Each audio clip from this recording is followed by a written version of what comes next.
Depression. Let's talk a little bit about temperament and depression. I want to take you through each of these in no particular order. And so we're going to go back to the golden retriever or the supine and depression. I believe this temperament has the capacity to have depression to varying levels simply because they're such great feelers. They will feel if they're in a room that is very hot with excitement and energy, they will morph into that role. They're a bit more thermometer than thermostat, if you will. So they morph into the environment they're in. So if they're in a workplace environment that's depressed, they'll get depressed. If they're in a workplace environment that's excited, they'll get excited.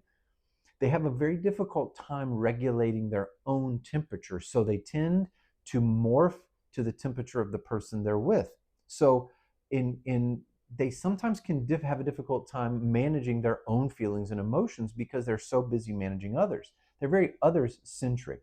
And when they're focused on themselves, they can sometimes have a hard time knowing how to navigate that, which can lead to a depressed feeling.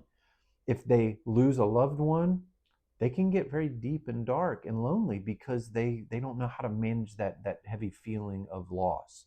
They need people with them. They need guidance. They need someone to help bring them up. So they are prone to depression.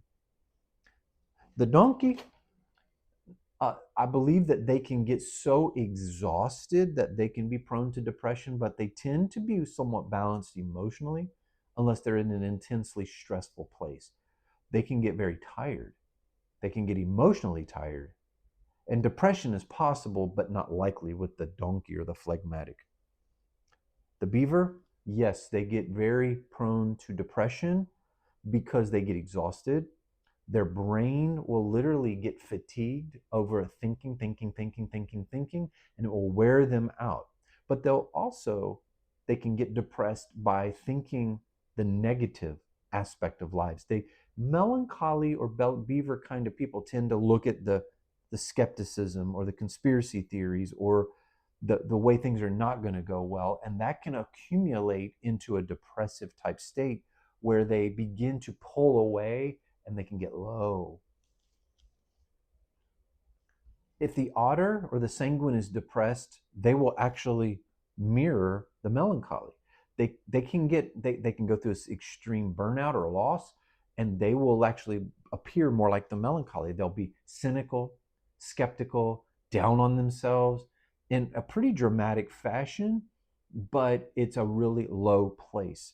You will always sort of know where they're at. And then finally, the choleric or the lion, they're not really prone to depression, but they are prone to burnout. And the burnout, which can be part of the umbrella of depression, they get low, but it takes a ton of failures or losses or exhaustion to get them into a state of depression. So once again, it's a little bit of an overview of depression and the temperaments. You want to learn more? Come on in. We'll deep dive on this all you want.